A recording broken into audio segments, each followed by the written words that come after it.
Welcome back to Kommasani presence. నేను మీ రాధిక. ఈరోజు మన కిచెన్లో పన్నీర్ బర్ఫీని తయారు చేసి చూపించబోతున్నాను. స్వీట్ టేస్ట్ అనేది చాలా చాలా బాగుంటుంది. మనము ఇంట్లోనే మంచి స్వీట్ని తయారు చేసుకోవాలి అని అంటే తప్పకుండా ఈ స్వీట్ని తయారు చేసుకోండి. మరి ఎలా తయారు చేసుకోవాలో చూద్దామా? దానికోసం ముందుగా పన్నీర్ని ప్రిపేర్ చేసుకోవాలి. పన్నీర్ నేను ఇంట్లోనే ప్రిపేర్ చేసుకున్నాను. మీరు అప్పటికప్పుడు ఒకవేళ పన్నీర్ని ప్రిపేర్ చేసుకుంటే వాటర్ అంతా పోయి పొడి పొడిగా అయ్యే వరకు పక్కన పెట్టుకోవాలి. యాక్చువల్గా అయితే నేను చిన్నప్పుడు అయితే పన్నీరు అసలు పాలు విరగంగానే షుగర్ వేసుకొని తినేసేదాన్ని. టేస్ట్ అయితే చాలా చాలా బాగుండేది. ఇప్పుడు కొన్ని యాడ్ చేస్తే స్వీట్ షాప్లో లాగా స్వీట్ అనేది తయారైపోతుంది. పన్నీర్ని బయట నుంచి కొనుక్కొచ్చినా కానీ ఇలాగే తురుముకోండి, లేదంటే ముక్కలు ముక్కలుగా చేసి మిక్సీలో వేసుకున్నా కానీ కొంచెం బరకగా మెత్తగా వస్తుంది. ఎలా చేసుకున్నా కానీ ఉండలు లేకుండా గట్టిగా ఉండకుండా ఉండేటట్లు చూసుకోండి. పన్నీర్ మొత్తాన్ని తురుముకొని పక్కన పెట్టుకోవాలి.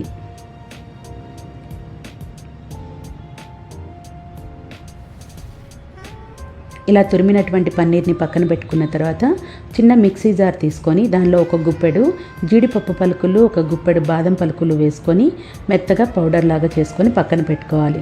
స్టవ్ మీద బాండిని పెట్టుకొని సిమ్లో పెట్టుకొని మనం తురిమినటువంటి పన్నీర్ మొత్తాన్ని వేసుకోవాలి. అలాగే గ్రైండ్ చేసుకునేటువంటి పౌడర్ని వేసుకొని ఒక బౌల్లో మిల్క్ పౌడర్ని యాడ్ చేయాలి.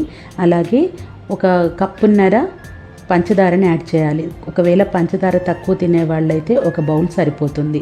ఇలా మొత్తాన్ని వేసేసుకొని కలుపుకోవాలి. మెజర్మెంట్స్తో కాకుండా కొంచెం పన్నీరు చూసుకొని దాన్ని బట్టి మిల్క్ పౌడర్ని పంచదారని యాడ్ చేసుకుంటే సరిపోతుంది. ఈ డ్రై ఫ్రూట్స్ అనేవి కొంచెం పౌడర్ అయినా సరిపోతుంది. ఇలా ఒకసారి కలుపుకున్న తర్వాత ఇప్పుడు దీంట్లో 2 కప్పుల పాలను పోసుకోవాలి. కొంచెం పాలల్లో ఇవన్నీ మరిగితే టేస్ట్ అనేది చాలా చాలా బాగుంటుంది. 1 కప్పుతో అయినా సరిపోతుంది, కానీ 2 కప్పులు పోసుకుంటే అవి బాగా మరిగి ఫ్లేవర్ అనేది చాలా చాలా బాగుంటుంది. పాలు పోసుకున్న తర్వాత ఫ్లేమ్ని సిమ్లోనే పెట్టుకొని పప్పు గుత్తితోటి కానీ లేకపోతే మ్యాషర్తో కానీ ఎక్కడ ఉండలు లేకుండా గట్టిగా ఉన్న వాటిని కొంచెం స్మూత్గా చేస్తూ అదుముకుంటూ మనం దీన్ని ప్రిపేర్ చేసుకుంటూ ఉండాలి. ఫ్లేమ్ని మీడియం టు హైలో పెట్టేసుకొని అడుగంటకుండా తిప్పుకుంటూ ఉండాలి. కాస్త దగ్గర పడిన తర్వాత 1 టేబుల్ స్పూన్ యాలుక్కాయల పొడి, 1 టేబుల్ స్పూన్ నెయ్యిని వేసుకొని కలుపుకోవాలి.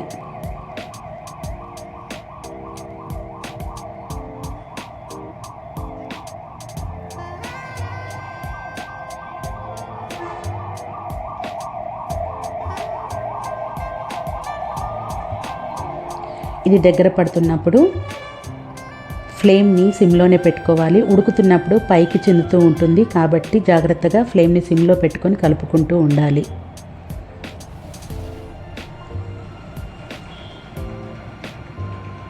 నెయ్యి కొంచెం అంచుల నుంచి బయటకు వస్తున్నప్పుడు మనం ఫ్లేమ్ని సిమ్లోనే ఉంచుకొని మరి కాస్త గట్టిపడి బాండీ నుంచి సపరేట్ అవుతున్నప్పుడు స్టవ్ని ఆఫ్ చేసేసుకొని చల్లార్చుకోవాలి.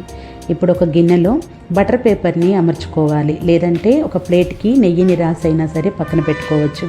బటర్ పేపర్ వేసుకున్న దాంట్లో మనం తయారు చేసుకున్నటువంటి పన్నీర్ బర్ఫీని మొత్తం కూడా ఈవెన్గా వేసేసుకోవాలి. ప్లేట్లో కానీ లేకపోతే స్క్వేర్ బాక్సుల్లో కానీ ఎలా అయినా సరే పేపర్నైనా వేసుకోవచ్చు, లేదంటే నెయ్యి అప్లై చేసి అయినా సరే వేసేసుకోవచ్చు.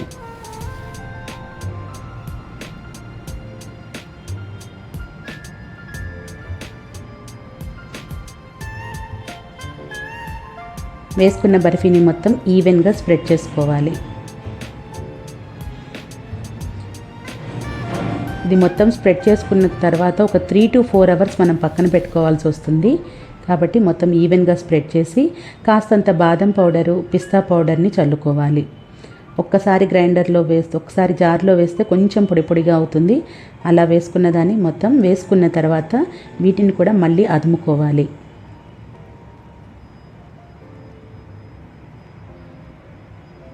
ఇలా అదుముకున్న దాన్ని 3 to 4 అవర్స్ పక్కన పెట్టేసుకోవాలి.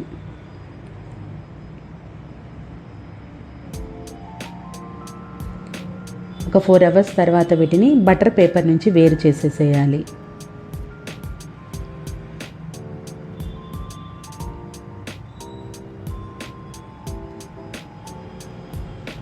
నేను తీసుకున్న కంటైనర్ ఇలా ఉంది. మీరు కావాలంటే వేరే షేప్ కూడా ఏదైనా సరే చేసుకోవచ్చు.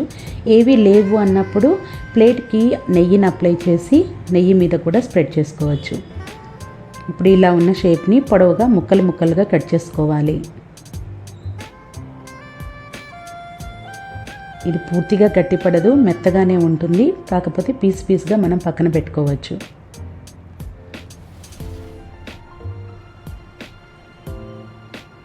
డ్రై ఫ్రూట్స్ ఫ్లేవరు, నెయ్యి ఫ్లేవరు, పన్నీరు, పాలు ఇవన్నీ కలిసి స్వీట్ అనేది చాలా టేస్టీగా ఉంటుంది. చిన్న అకేషన్స్కి మనం ఇంట్లోనే ప్రిపేర్ చేసి పెట్టుకోవచ్చు. లేదంటే ఏదైనా నైవేద్యం చేస్తున్నా కానీ ఇలాంటివి కూడా ప్రిపేర్ చేసి పెట్టుకోవచ్చు. పూసగా ఉండి మధ్యలో నట్స్ తగులుతూ చాలా బాగుంటుంది ఈ పన్నీర్ బర్ఫీ. వీటిని మనము మధ్యలోకి కట్ చేసుకొని షేప్ని ప్రాపర్గా చేసుకొని కూడా తయారు చేసుకోవచ్చు. నేనైతే చూపిస్తున్న మాదిరిగా తయారు చేసి పెట్టుకున్నాను. అచ్చం బయట స్వీట్ షాపుల్లో దొరికే స్వీట్ లాగా ఉంది. మీరు కూడా ఇలాంటి షేపే చేసుకొని పక్కన పెట్టేసుకోండి. అంతే, పన్నీర్ బర్ఫీ రెడీ అయిపోయింది. Thank you for watching.